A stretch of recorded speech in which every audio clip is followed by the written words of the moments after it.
bagaimana ranah Minang ini boleh menghasilkan begitu banyak tokoh-tokoh besar. Sang proklamator Bung Hatta yang mendampingi tokoh besar Bung Karno, Muhammad Yamin, tokoh pendidik yang juga dikenal pasti oleh Soekarno-Hatta, mengamanahkan beliau dalam rangka pendidikan, dan tokoh-tokoh dan pelbagai orientasi dan ideologi. Sudah hasilkan Muhammad Natsir, tokoh Islam yang sangat dikagumi dunia. Sultan Syahrir, kiri liberal yang punyai kecekalan intelektual yang sangat dihormati. Dalam bidang sastra, Abdul Muiz, Salah Aswahan, siapa lagi, Marah Rusli, sehingga saya hafal beberapa watak.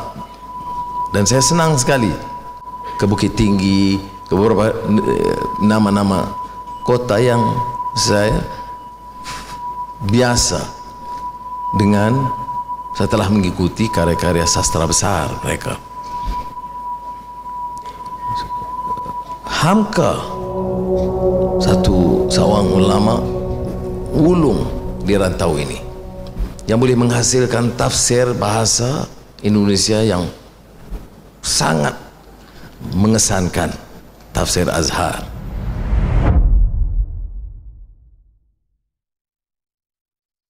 Bapak dan Ibu serta hadirin yang kami hormati, selanjutnya orasi ilmiah oleh yang berhormat Dato Sri Anwar Ibrahim. Kami silakan.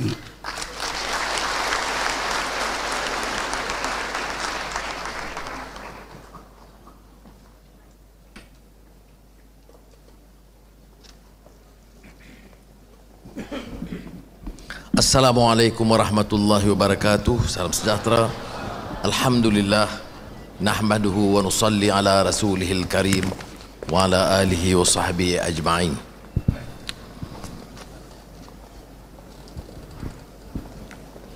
Yang saya muliakan dan kasihi Ibu Megawati Soekarno Putri,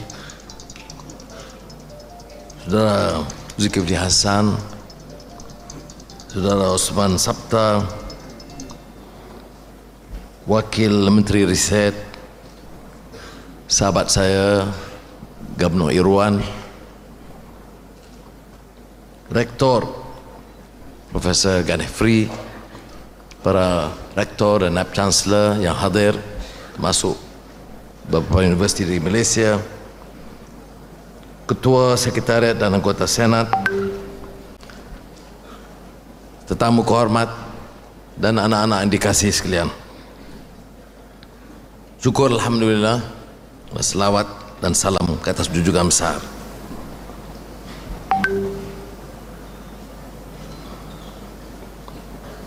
Nyiur dan ru melambai di pantai, pohon melati di bukit tinggi, hatiku terpahat enggan bercerai, ranah Minang menambat hati.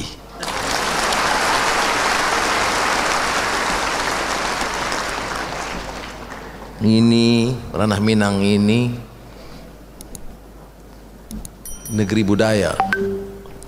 Sukar dicari satu daerah lain yang begitu kuat, terpahat semangat ukhuwah Islamiyahnya dan budaya yang begitu mekar dan segar. Saya ditanya oleh beberapa teman, termasuk beberapa universitas yang saya kenal di Indonesia, yang telah secara hormat mengundang saya dan memberi penghormatan, meminta saya menerima anugerah-anugerah universitas. Mereka agak terkejut mengapa saya pilih dan dipaksa menerima anugerah dari Universitas Negeri Padang.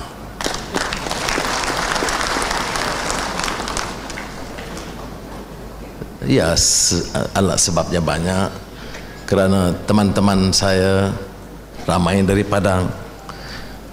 Kalau ke Jakarta tak ketinggalan nasi Padang. Walaupun gubernur dan rektor agak muskil.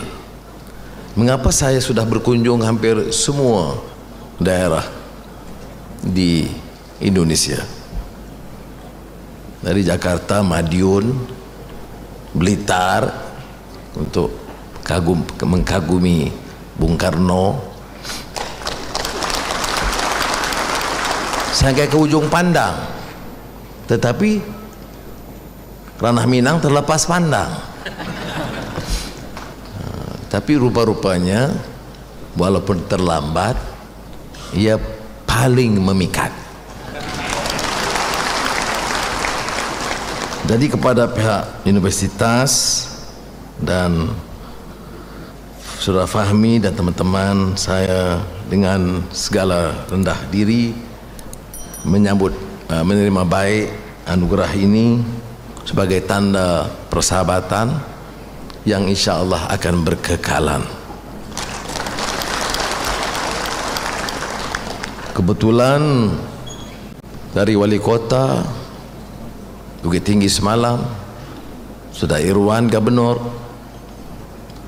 dan tadi Osman Sabta, semuanya ulang saya menang di Port Dickson kerana di antara lain ramai orang Minang dan semua mendukung saya. Ini katanya sebahagiannya sambutan, sebahagiannya ugutan, supaya jangan saya tidak lupa pada akar dan dukungan yang bulat dari rakan-rakan. Saya syukur kata Allah SWT kerana semangat persaudaraan dan ukhuwah yang begitu rupa. Tetapi semalam tatkala berbicara di hadapan anak-anak mahasiswa, saya timbulkan satu persoalan. Bagaimana ranah Minang ini boleh menghasilkan begitu banyak tokoh-tokoh besar? Sang proklamator Bung Hatta yang mendampingi tokoh besar Bung Karno, Muhammad Yamin, tokoh pendidik yang juga dikenal pasti oleh Soekarno-Hatta, mengamanahkan beliau dalam rangka pendidikan, dan tokoh-tokoh dalam pelbagai orientasi dan ideologi. Sudah hasilkan Muhammad Natsir, tokoh Islam yang sangat dikagumi dunia. Sultan Syahrir,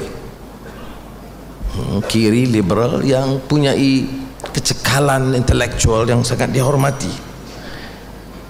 Dalam bidang sastra, Abdul Muiz, Salah Aswahan, siapa lagi, Marah Rusli, sehingga saya hafal beberapa watak.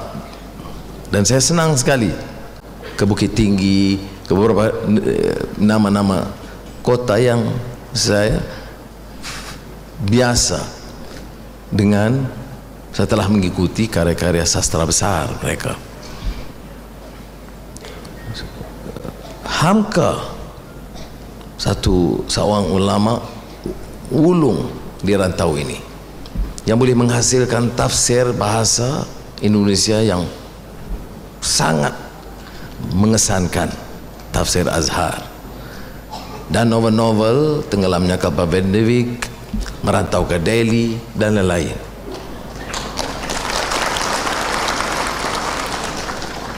Maka saya rasa berbahagia dapat bersama di sini. Perguruan tinggi Universitas Negeri Padang yang berakreditasi A malah dinobatkan selaku 50 most promising Indonesian universities.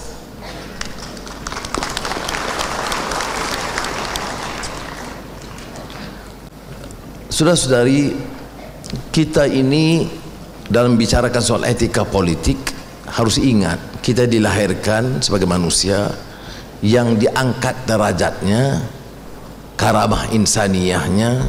Walaqad karramna bani Adam. Allah yang mengangkat darjat kita. Sekiranya kita pilih untuk pertahankan darjat itu. Maka dalam politik ada yang usaha menggilap idealisme agar karamah insaniyah itu dipertahankan. Ada juga yang terheret dengan terpukaunya kuasa dan wang menjadi penindas dan memperkosa hak rakyat, merampok hak rakyat, atau melacurkan ekonomi menggunakan istilah Bung Karno. Sekali lagi, pelacuran ekonomi itu istilah yang beliau perkenalkan dan ada kaitan dengan kefahaman kita. Maka kita boleh pilih dari karamah insaniyahnya seperti yang diungkapkan dalam Al-Quranul Karim untuk menjadi fi ahsani taqwim, manusia kejadian yang paling tinggi dan mulia, atau terlantar di peringkat yang sebawahnya, asfala safilin, yang paling hina. Maka dalam politik pertimbangan yang sama. Jadi bila kita bicarakan soal etika dan nilai, kita tidak boleh lari dari dunia pendidikan dan gedung ilmu perguruan tinggi untuk meletakkan asas nilai dan etika dalam semua disiplin, dari sastra, ekonomi, kejuruteraan, kedoktoran, sehinggalah disiplin baru seperti artificial intelligence. Bung Hatta menggunakan moral oracle. Saya tidak tahu dari mana dia boleh fikir begitu, tetapi mengagumkan. Seorang tokoh besar Indonesia boleh mengungkapkan dalam membina negara, menyusun tata kelola dan tatanan negara, dia menyebut moral oracle.